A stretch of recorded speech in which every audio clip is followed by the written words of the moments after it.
we have to tackle the issue of fiscal consolidation. We have been borrowing and spending money that we didn't have for the last 12 years.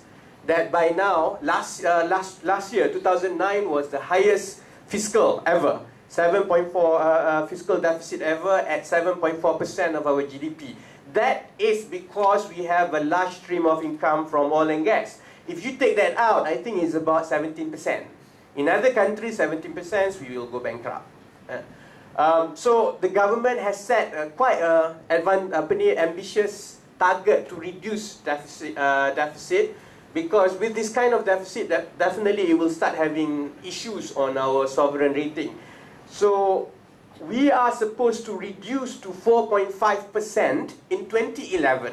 And this was announced in June in 10 Malaysian Plan. It's not even 4 months, you know. We say that in 2011, we are going to achieve 4.5% fiscal deficit, so that a target of about 2.8% by 2015 is achievable. 4 months later, the same government unashamedly come to Parliament and say that, hang on, we have done a good job, we've reduced it from 5.6 to 5.4%. You know, so what got the highlight and reported is that 0.2% reduction in deficit. But at this rate, if not even 4 months into the announcements, we've already abandoned the target that we've set for 10 Malaysian Plan, I think, you know, you can't blame analysts for taking this as rubbish.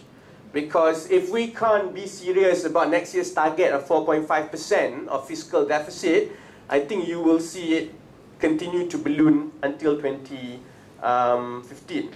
Now, how did they achieve 5.4% reduction, 5.4% fiscal deficit, 0.2% reduction?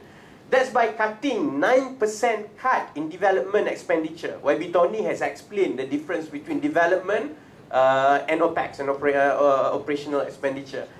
You would have thought that they would try. I mean, if it's our microeconomic, how we manage it, we actually stop going to Starbucks, you know. Rather than pulling out your children from university, so to speak.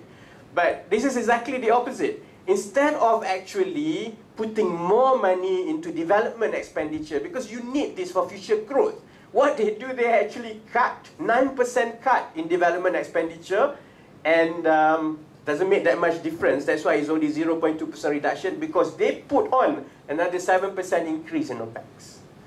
So we are back to square one. Yeah? So that's why next year's budget is the highest at 212 billion, I think. Okay. This will have an impact on another problem that we are facing, because relatively our public debt is quite high. Our public debt to GDP ratio is actually the highest in ASEAN 3. Compared to Singapore, Indonesia and Malaysia, we have the highest public debt to GDP ratio. Last year it was 53.5%. So, in order to reduce GDP in to reduce fiscal deficit to 4.5% in 2011, and make sure that we tackle our fiscal problem, we are supposed to we can only lower our public debt ratio if our fiscal deficit next year is 4.8%. You got what I mean? That means that we are only able to reduce our public debt if we cut our expenditure next year so much that our projected deficit next year is only 4.8%. But we are only looking at 5.4%. So our public debt ratio will continue to be quite high. Currently is already about 400 billion. Our public debt is already almost 400 billion. And it will hover at around 50% plus ratio. See, the problem with this is that you have to allocate a lot of money in your OPEX just to pay for interest and all the other charges. If you look at the breakdown of our OPEX this year, subsidy forms 11.2%. But public debt servicing is 8.7%, you know. It's very high. So, you know, while the government is very vocal about its war to reduce subsidy, it doesn't say a single word about what are they going to do in order to curb public debt so that we can control our debt servicing charges. because that takes so much money out of this.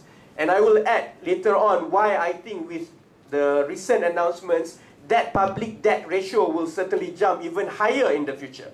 Yeah, it will balloon.